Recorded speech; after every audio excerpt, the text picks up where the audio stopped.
In today's tutorial, we're going to be looking at line art, but most specifically with just very tight portrait headshots like this.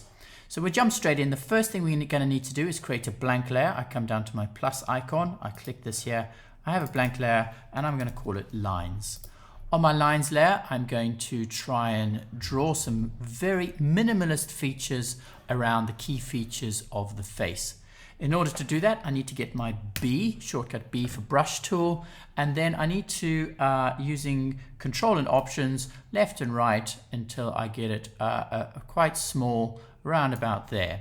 Now my preference is to do this on white, so if your foreground color is not white and your background color is not black, you want to click this icon up here, and then you want to flick the arrows next to it, so your foreground color here is white. Ensuring that I'm painting into my lines layer, I'm going to go ahead and have a go at emulating the face a little bit. So it's just around like this. So you can do whatever you want with this. I'm just doing mine like this. And then what I'm going to do is I'm going to come down here and just copy the profile of the nose a little bit. And then the eyes. Again, we just want to be getting the key features of the eyes and the key features of the face here. Okay, so the lips, again, this is not an exact science, you're just trying to get the basic features of the face like that. So I'm happy with this, so I'm going to go ahead and proceed to the next level. Now because this is a minimalist portrait, what we need to do is we need to go down to our background layer, and here we're going to create an adjustment layer, and we're going to go for a gradient color. I'm going to drop the gradients down, and I'm going to go for a sort of quite a dark shade of blue here. You can go for whatever color you like. I'm quite happy with that. You could actually export that as it is, but I think we can make that a little bit better.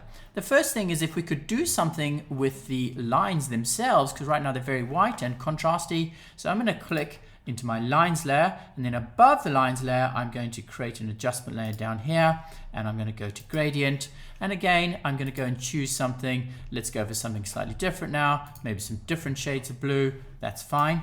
Now of course at the moment we can't see anything because it's applying to all the layers below. What we want to do is we want to mouse between the upper gradient and the lines layer. We want to hold down our option button until we get this down arrow.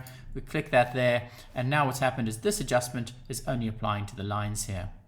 Now if you decide at any point, well actually I don't like this blue or whatever of the lines, you can just double click in here and go and choose a different gradient, and it will have a different effect along the top there. Now you could save that out as it is, that's quite nice. If you do many of these, you'll find you get into the rhythm with this. Indeed, there isn't even an option to do this with a stylus on the iPad.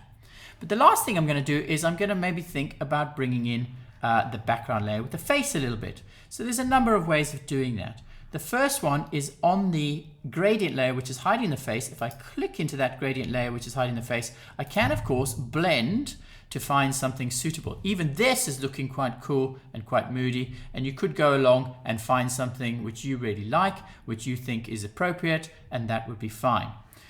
If you don't want to do that, you can of course come to the opacity, and you could change the opacity slider to just bring a little bit of the face if you wish. Okay, so find something that works for you and export it out, and that would be amazing.